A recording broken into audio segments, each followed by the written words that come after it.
est-ce que vous voyez cette participation? Comment est-ce que vous évaluez cette ambiance et cette ferveur? Cette manifestation, mademoiselle, signifie que la révolution islamique est populaire, car, voyez-vous, étant fondée sur la foi, celle-ci ne peut se développer que si elle est justement soutenue par un peuple entier. Et c'est la caractéristique de la durée, de son secret, justement, on parle souvent de la pérennité de la révolution iranienne. Je crois que c'est là qu'on peut en saisir la cause. Celle-ci est, comme nous disons, de la foi en Europe. Elle est battue par la tempête. Et cette tempête montre d'abord la réalité de son existence, sa nécessité. Il s'agit, je le vois ici à Téhéran, d'une manifestation premièrement patriotique, mais ce qui est très caractéristique de cette révolution, c'est que la foi religieuse et la consolidation de l'État vont de pair. Ce sont deux notions qui sont distinctes, mais ne sont pas séparées.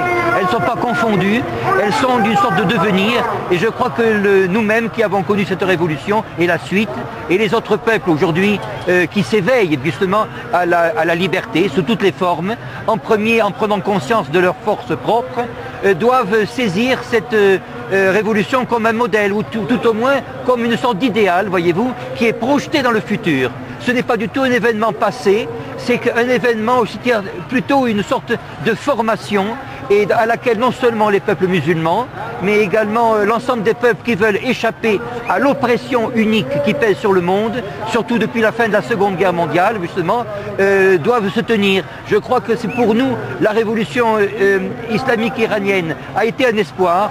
Elle est maintenant une certitude, elle est une force, c'est un allié, voyez-vous, et un allié que nous portons non seulement comme on porte un camarade à côté de soi, mais c'est également un allié qui fait partie de notre cœur, qui s'est spiritualisé. Comment vous définissez notre révolution? Eh bien, il s'agit d'une révolution nationale, mais à portée mondiale. C'est la raison pour laquelle on peut dire qu'elle définit un axe qui est tout à fait en opposition avec, disons, une sorte de tyrannie mondiale, voyez-vous, qui s'est au cours des siècles, au cours des âges, surtout des deux âges que constituent nos deux guerres mondiales, se sont imposés à l'ensemble du monde et, disons, celui-ci a perdu, si je puis dire, son axe de révolution.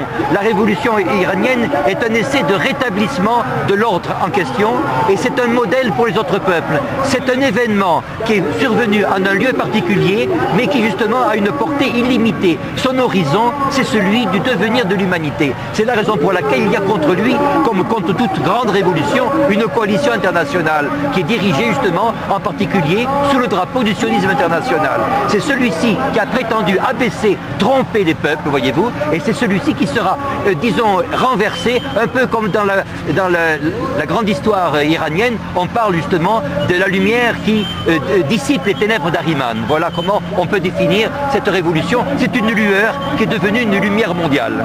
Ah, merci, merci. Et pour finir, je reprends le mot du président iranien, monsieur le docteur Ahmadinejad, qui a déclaré que la révolution islamique d'Iran appartient en effet à toute l'humanité.